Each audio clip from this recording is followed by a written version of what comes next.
Hi everyone, I'm Chloe Anna. I go by Chloe sometimes, and welcome to my channel. I love curly hair, beauty, makeup, music, travel, but in today's video, we're focusing on curly hair. I've worn my curly hair all my life, and I've been through almost everything. Heat damage, I grew out a big chop, I had color damage, and now we're here with perfect curls, if I do say so myself. So I know a little something about curly hair and natural hair. Today's video is a curly hair starter pack or starting guide, whatever you want to call it. These are all my beginner tips and tricks that I think you need if you're new to wearing your curly hair or your natural hair for your healthiest, juiciest, shiniest, most defined curls ever. My routine, these steps, these tips and tricks are foolproof. But before we get into that, please go subscribe. I'd love to have you here in my community. Let's jump right in. Your best hair ever is always gonna start in the shower or the shampoo bowl with water.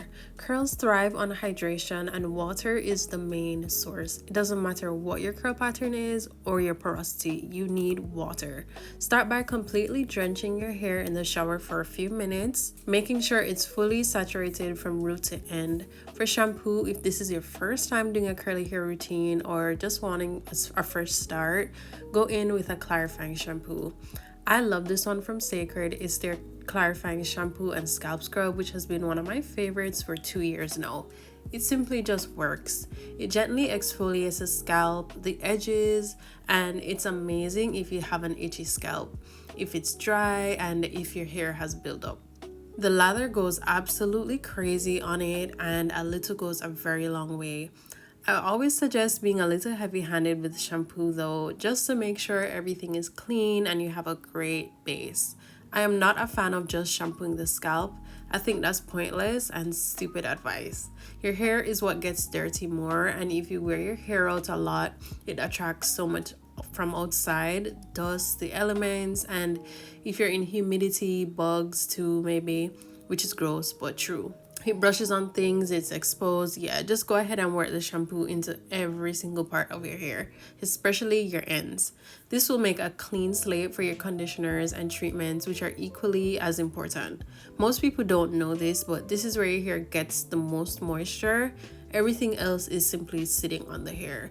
The shampoo raises the hair cuticle and allows for better absorption of the moisturizing agents in conditioners and treatments, and also helps to smooth the cuticle as well. These two treatments are my absolute favorite to use after clarifying because I have a mix of porosities. I always use products that are balancing protein and moisture. Protein moisture balance is the ultimate key to happy, healthy hair. Treatments you use and the frequency will be dependent on your hair, your porosity, etc. But always use some protein moisture balance products regularly. I don't do heavy protein treatments as much anymore because I don't have a lot of damage, but now and then I'll do a bond treatment, which I'll get into in a future video. I follow the instructions to a T for how long to keep the product in on the product packaging. Do not ever sleep with deep conditioners or any treatments in your hair. Just don't do it. It will only hurt you in the long run. For my curls, I really do like to do a mixture of finger detangling and using my on-brush brush. It's one of the most gentle brushes I've ever used on my curly hair. I always recommend detangling in sections because you really need to get the shed hair out, no question. Just take your time. Wash days should not be stressful, and I know it can be, especially if you've never done it like this before, but it gets easier the more you do it, I promise. And detangling will always be the most tedious part of the process. This scalp step is optional, but if you have any scalp issues, and now that we're out of the shower, this scalp step is optional. But if you have any scalp issues, I highly recommend finding a water-based scalp serum that is tailored to your needs. Scalp is skin, and skin needs hydration and moisture. I never recommend oil for the scalp because it's just gonna cause buildup, but do what works for you. Next step is using a leave-in conditioner. This one from Living Proof is my favorite because it has heat protection, which I'll get into in a later video. Actually, no, which I'll get into later in this video. I consider leave-in conditioners to be like primers for your styling products. If you have curly hair, you'll most likely need one because your hair is dry. The more water, the better. I like this one because it's easy to apply, the texture is great, it's lightweight, and it helps to detangle as well.